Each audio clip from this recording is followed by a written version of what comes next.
Insight news 14ಗೆ ಸ್ವಾಗತ. Breaking news. Savadatti bus ನಿಲ್ದಾಣದಲ್ಲಿ ದಾರುಣ ಘಟನೆ. ನಮಸ್ಕಾರ ಪ್ರಿಯ ವೀಕ್ಷಕರೇ, ನೀವು ಇನ್ನೂ ನಮ್ಮ insight news 14 YouTube channel subscribe ಮಾಡಿಕೊಂಡಿಲ್ಲವೆಂದರೆ ಕೂಡಲೇ ಸಬ್ಸ್ಕ್ರೈಬ್ ಮಾಡಿಕೊಳ್ಳಿ. ಇಂದಿನ ಪ್ರಮುಖ ಸುದ್ದಿಗೆ ಸ್ವಾಗತ. ಸೀಟು ಹಿಡಿಯುವ ಆತುರ, ಮೈಮರೆತ ಕ್ಷಣ, ಅಕಸ್ಮಾತ್ ಕೈಜಾರಿದ ಕಂದಮ್ಮ ಈಗ ಆಸ್ಪತ್ರೆಯ ಪಾಲಾಗಿದೆ. ಹೌದು, ಬೆಳಗಾವಿ ಜಿಲ್ಲೆಯ ಸವದತ್ತಿ ಬಸ್ ನಿಲ್ದಾಣದಲ್ಲಿ ಇಂದು ಮೈಜುಮ್ ಎನಿಸುವ ಘಟನೆಯೊಂದು ಸಂಭವಿಸಿದೆ. ಸವದತ್ತಿಯಿಂದ ಬೆಳವಡಿ ಕಡೆಗೆ ಹೊರಟಿದ್ದ ಬಸ್ ಏರಲು ಮಹಿಳೆಯೊಬ್ಬರು ಓಡೋಡಿ ಬಂದಿದ್ದಾರೆ.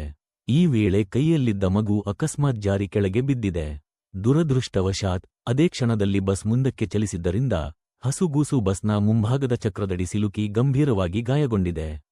ಮಗುವಿನ ಕಾಲಿಗೆ ತೀವ್ರ ಪೆಟ್ಟಾಗಿದ್ದು ತಕ್ಷಣವೇ ಸಮೀಪದ ಆಸ್ಪತ್ರೆಗೆ ದಾಖಲಿಸಿ ತುರ್ತು ಚಿಕಿತ್ಸೆ ನೀಡಲಾಗುತ್ತಿದೆ. ಘಟನೆಯ ಬೆನ್ನಲ್ಲೇ ಸವದತ್ತಿ ಬಸ್ ನಿಲ್ದಾಣದಲ್ಲಿ ಬಿಗುವಿನ ವಾತಾವರಣ ನಿರ್ಮಾಣವಾಗಿದ್ದು, ಸಾರ್ವಜನಿಕರು ಸಾರಿಗೆ ವ್ಯವಸ್ಥೆ ಮತ್ತು ಜನದಟ್ಟಣೆಯ ಬಗ್ಗೆ ಆಕ್ರೋಶ ವ್ಯಕ್ತಪಡಿಸಿದ್ದಾರೆ. ಬಸ್ಗಳಲ್ಲಿ ಮಿತಿಮೀರಿದ ಜನಸಂದಣಿಯೇ ಈ ಅವಘಡಕ್ಕೆ ಮುಖ್ಯ ಕಾರಣ ಎಂದು ಮೇಲ್ನೋಟಕ್ಕೆ ಕಂಡುಬರುತ್ತಿದೆ. ಸದ್ಯಕ್ಕೆ ಸವದತ್ತಿ ಪೊಲೀಸ್ ಠಾಣೆಯಲ್ಲಿ ಪ್ರಕರಣ ದಾಖಲಾಗಿದ್ದು ತನಿಖೆ ಮುಂದುವರಿದಿದೆ. ಸಾರ್ವಜನಿಕರಲ್ಲಿ ಮನವಿ: ಬಸ್ ನಿಲ್ದಾಣಗಳಲ್ಲಿ ಮತ್ತು ಪ್ರಯಾಣದ ವೇಳೆ ಸಣ್ಣ ಮಕ್ಕಳ ಸುರಕ್ಷತೆಯ ಬಗ್ಗೆ ಹೆಚ್ಚಿನ ನಿಗಾ ಇರಲಿ. ಆತುರದ ಓಟ ಜೀವಕ್ಕೆ ಅಪಾಯ ತರಬಹುದು. ಮುಂದಿನ ಅಪ್ಡೇಟ್ಗಾಗಿ ನೋಡ್ತಾ ಇರಿ ಇನ್ಸೈಟ್ ನ್ಯೂಸ್ 14.